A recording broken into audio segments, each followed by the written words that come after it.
Iya, kata 13 yang ke kampus. Kembali yang tak kira kata 12 yang ke kampus. Cuma saya buatnya revolusi.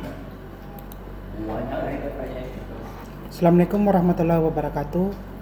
Perkenalkan, nama saya Mulyadi Faisal. Saya merupakan peserta Latsar CPNS Angkatan 13 Kadiplan Samarinda.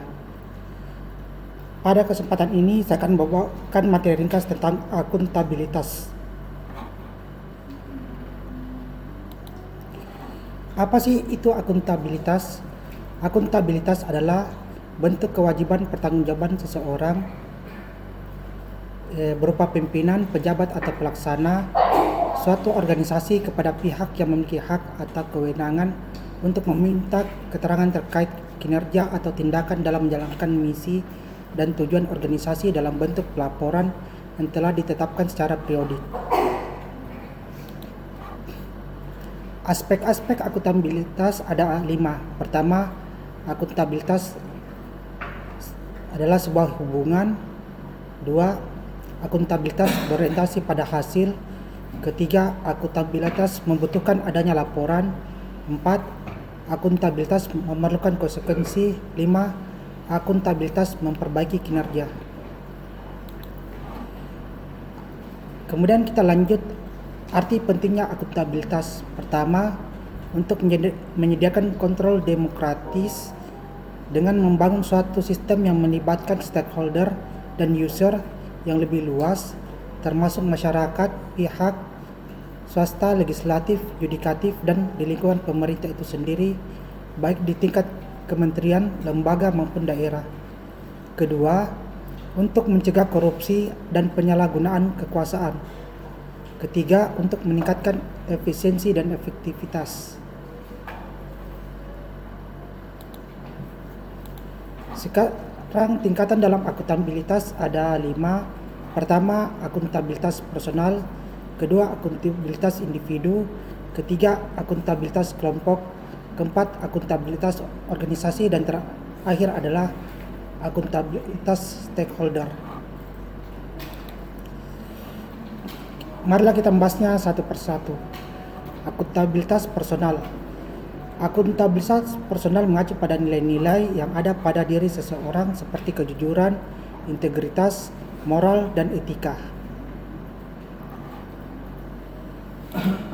Kemudian akuntabilitas individu.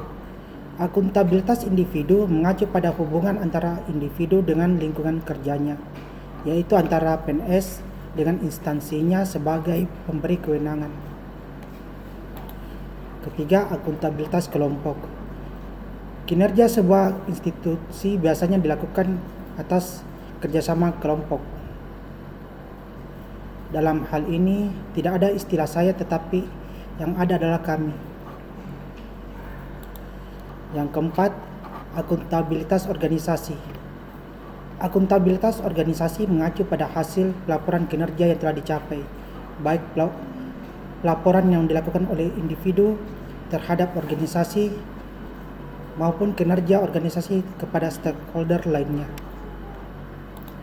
Dan kelima, akuntabilitas stakeholder. Stakeholder yang dimaksud adalah masyarakat umum, pengguna layanan, dan pembayar pajak yang memberi masukan, saran, dan kritik terhadap kinerjanya. Dimensi akuntabilitas ada 4. Pertama, akuntabilitas kejujuran dan hukum terkait dengan kepatuhan terhadap hukum yang diterapkan. Kemudian yang kedua, akuntabilitas proses terkait dengan apakah prosedur yang digunakan dalam melaksanakan tugas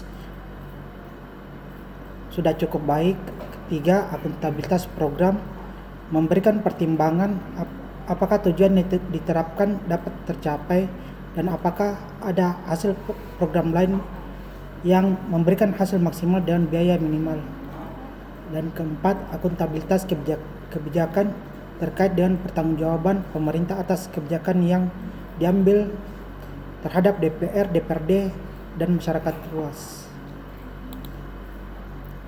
Sekarang kita masuk ke framework akuntabilitas. Pertama, tentukan tujuan dan tanggung jawab. Kedua, rencanakan apa yang akan dilakukan untuk mencapai tujuan. Ketiga, lakukan implementasi monitoring kemajuan. Keempat, memberikan laporan secara lengkap. Kelima, berikan evaluasi dan masukan perbaikan. Setelah itu kita kembali ke pertama. Jadi dia mengalami siklus. PNS yang akuntabel. PNS yang akuntabel adalah PNS yang mampu mengambil pilihan yang tepat ketika terjadi konflik kepentingan, tidak terlibat dalam politik praktis, melayani warga secara adil dan konsisten, dan menjalankan tugas dan fungsinya. Demikianlah tadi paparan ringkas saya tentang materi akuntabilitas. Semoga dapat memberi manfaat. Wassalamualaikum warahmatullahi wabarakatuh.